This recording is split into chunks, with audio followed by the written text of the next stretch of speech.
দুঃখের সঙ্গে কথাটা জানাচ্ছি। আমার স্টুডেন্টের আজকে খুব একটা বাজে, ছোটোখাটো না বড় বলবো অ্যাক্সিডেন্টটা? কি অ্যাক্সিডেন্ট বলবো, ছোটোখাটো না বড়? বড়। বড়, আচ্ছা, বড় একটা অ্যাক্সিডেন্ট ঘটেছে, মানে হয়েছে। তো এই নিয়ে যে আমার আজকে কী কী সহ্য, মানে কতটা সামলাতে হবে পড়াতে বসে, আমি বুঝতে পারছি। মানে এর মধ্যে কান্নাকাটি হয়ে গেছে, ভালো লাগছে, ব্যথা করছে। তো আমি একটু শেয়ার করি যে কী ঘটনাটা ঘটেছে। এসো, একটু কাছে এসো। আচ্ছা, কি হয়েছে বলো তোমার? লাল পিঁপড়ে ঠোঁটে কামড়িয়েছে। কি হয়েছে? লাল পিঁপড়ে ঠোঁটে কামড়িয়েছে। কোথায় দেখি? ওর ঠোঁটে এই যে লাল পিঁপড়েতে কামড় মেরেছে, এই যে ঠোঁট এই যে ফুলে গেছে। তাই ওর এখন থেকে শুরু হয়ে গেছে, দিদি আমি আর ভাল লাগছে না, ব্যথা করছে। এর জন্য তুই পড়তে আসতে চাইছিলি না? তাহলে ব্যথা করছে, পড়তে পারবি তো? ওই যে নাটক শুরু হয়ে গেছে, পড়তে পারবি না? একটু পড়লে কি হবে? ঠিক আছে, একটু গল্প করি, পড়তে হবে না যে। হ্যাঁ হ্যাঁ, ঠিক আছে। তুমি তাহলে একটা গল্প বলো। কিসের গল্প বলবে বলো তো? হাসি। হাসির? ঠিক আছে, একটা গল্প বলো। যে আমার দিকে তাকাও, তাকিয়ে বলো। একটা রাজা ছিল, হ্যাঁ তার একটা রানী। হ্যাঁ রাজা চেয়ারে বসেছিল, হ্যাঁ তারপর রানীটা হ্যাঁ। ঘরে সাজতে গিয়েছিল, বিরিয়ানি খাবে। বিরিয়ানি খাবে তাই শাস্তি গিয়েছিল। হ্যাঁ, হ্যাঁ, তারপর?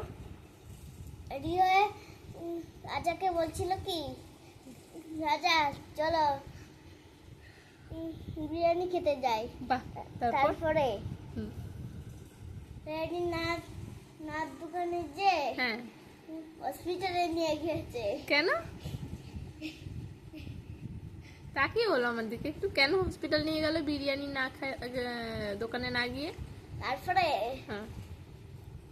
ওইখানে যে হুম। বিরিয়ানির দোকান ছিল, ওইখান থেকে বিরিয়ানি কে হুম। বাড়ি চলে এসেছে। আচ্ছা, হসপিটালে গেল কেন এর মধ্যে? হসপিটালে হ্যাঁ, ঠিক আছে। বাচ্চা হবে। আচ্ছা, মেন টপিকে আসা যাক। শোনো, আমার দিকে তাকাও। এতগুলো কথা বলেছো, কই অসুবিধা হলো না তো? আর এখন তোমাকে যখন বলছি, তুমি তো এরকম মুখ দিয়ে শুধু পড়বেই, তাহলে এখন অসুবিধা কেন হবে? পড়ার সময় কেন অসুবিধা হবে? অবশ্যই পড়া যাবে। তাহলে চলো। বেশি কথা, একটু বেশি ব্যথা করছে। এখন একটু পড়ার সময় বেশি ব্যথা করছে, তাই তো?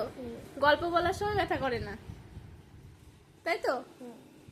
ঠিক আছে, তাহলে অনেক হয়েছে, এবার পড়া শুরু করা যাক। দেখি ঠোঁটটার অবস্থা একবার দেখি। হ্যাঁ, লাল পিঁপড়ে কামড় মেরে ঠোঁট ফুলিয়ে দিয়েছে। একটু আগারও তো। হ্যাঁ, আর কামড়ানোর জায়গা পেল না, শেষমেশ এই ঠোঁটেই একবার ফুলিয়ে দিয়েছে। তুই কি করে ফুললো, মানে কি করে, কিছু খেয়েছিলি? হ্যাঁ, প্রসাদ। কোন প্রসাদ? ঠাকুরের প্রসাদ। আচ্ছা, ঠাকুর ঘরের প্রসাদ ছিল, নকুলদানা ছিল, আর ওই তাই একটু ছাড়িয়ে দিয়েছে। তুই না দেখে কেন খেয়েছিস? দেখবি না ঠাকুর ঘরে পিঁপড়ে, প্রসাদে পিঁপড়ে আছে কিনা। পিঁপড়ে খেয়ে, এই প্রসাদ খেয়েছে, পিঁপড়েতে কামড় মেরে ঠোঁট ফুলিয়েছে। ঠিক আছে, অনেক হয়েছে, এবার কালকে এক্সাম আছে। দেখাও। কি ছবি তুলে দেখাবো? ঠোঁটের ছবি তুলে দেখাবো? কেন, আয়না নেই বাড়িতে? আমার আছে অনেকগুলো। ঠিক আছে, কালকে পরীক্ষা, এখন আর কথা নয়, এবার পড়া শুরু করে যাক। ছবি তুলে দেখাও না। ঠিক আছে, সবার শেষে দেখাবো, পড়া হয়ে যাক, তারপর ছবি তুলে দেখাবো কেমন দেখতে লাগছে তোমাকে ঠোঁট ফুলে যাওয়ার পর। ঠিক আছে?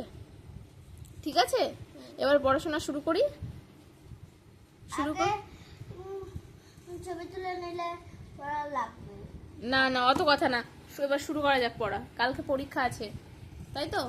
কি পরীক্ষা কালকে? জানি না। ইনভায়রনমেন্ট। এটাও জানো না তুমি?